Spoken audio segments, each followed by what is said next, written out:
Something every system deals with is triggers. These can take many forms and present in different ways.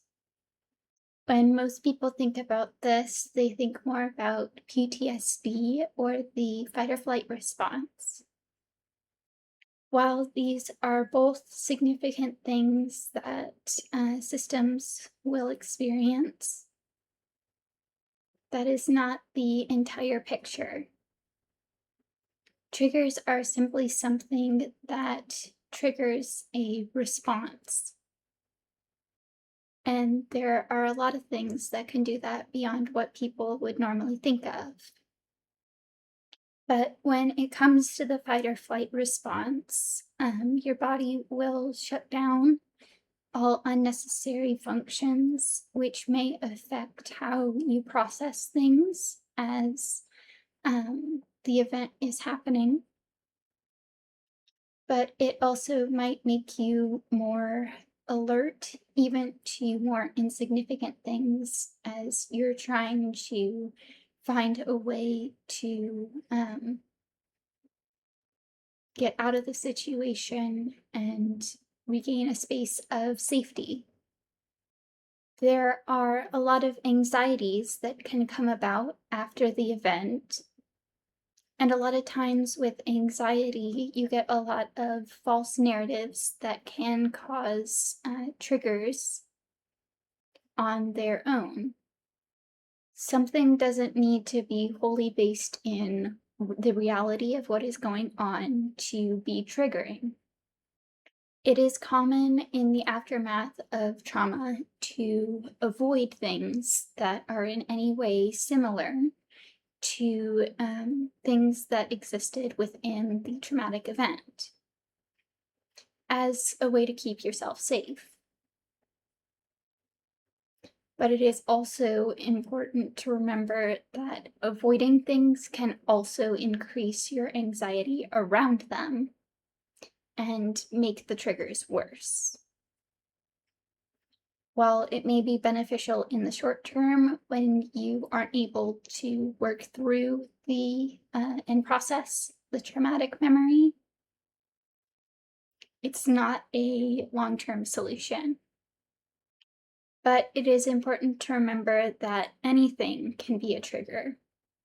It doesn't need to make sense to cause the response. For those who have experienced a significant amount of traumatic events in their life,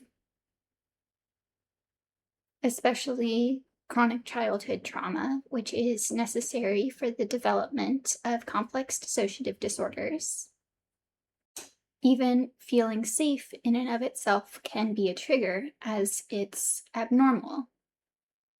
It can become normal to expect some level of danger and not really know how to function outside of that. There is a lot about trauma and triggers that has to do with conditioning, whether this is done intentionally or not. With classical conditioning, seemingly neutral stimuli that happen to be paired with these traumatic events repeatedly can become a trigger in and of themselves because they are now paired with this negative stimuli that you experienced. But the brain also likes to try to recall other related things when it comes across stimuli in the environment. Things that are shared across memories, making it easier to recall them.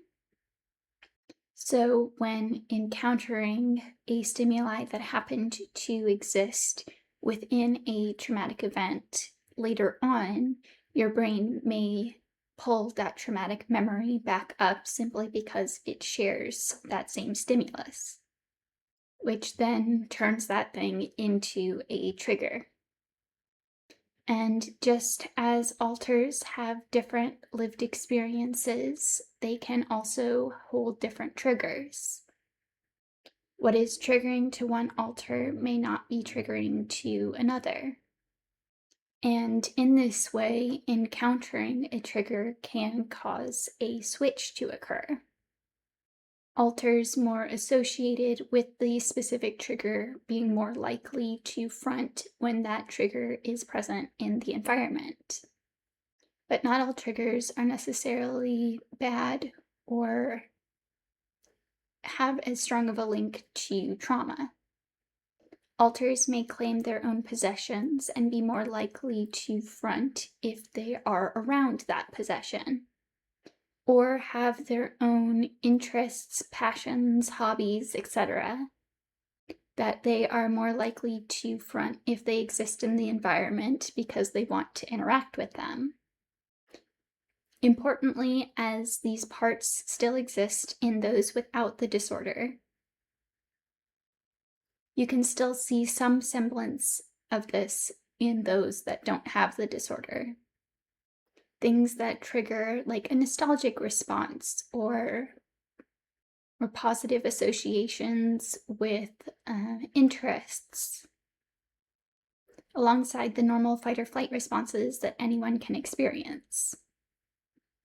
It is also not abnormal for people to be able to trigger themselves with what is going on within their own mind.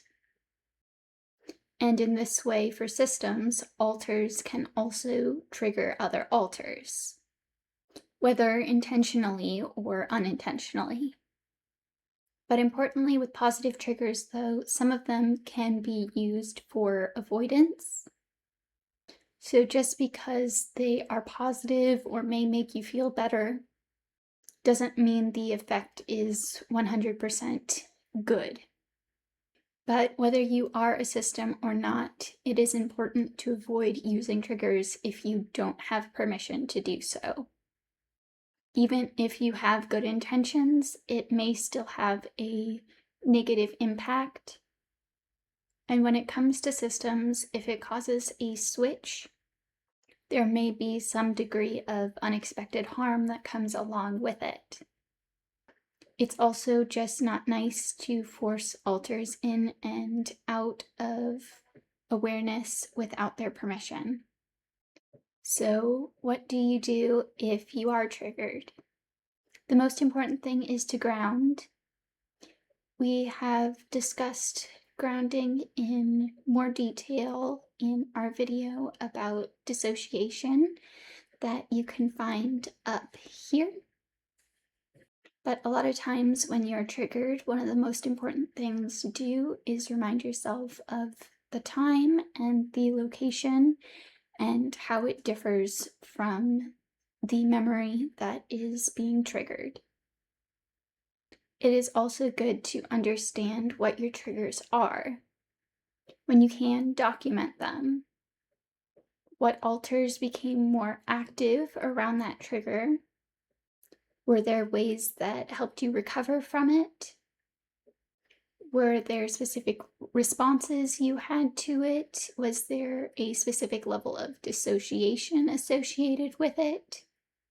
Anything could potentially be relevant. And the more information you have, the easier it will be to avoid being in that same situation in the future.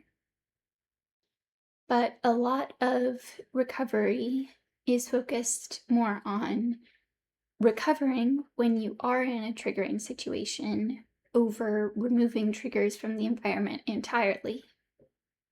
Because there are a lot of things that are going to not be able to be removed from the environment entirely. And it's better to know how to handle things when they do come up rather than just planning to avoid them. But I think that's all I had to say on triggers. If you have any questions or want to discuss your techniques for recovering from a trigger, feel free to leave those in the comments down below. We also have a Discord server linked in our description if you would like to come and chat with us there. And also in our description, we have our Twitch if you would like to check that out. It would be great if you liked the video, if you liked it, and subscribe to see more content like this. If you would like to learn more about the differences between PTSD and CPTSD, you can check out our video up here. Or if you'd like to learn more about complex dissociative disorders in general, you can check out our playlist down here. I hope you're having a great day, and we'll see you in the next one.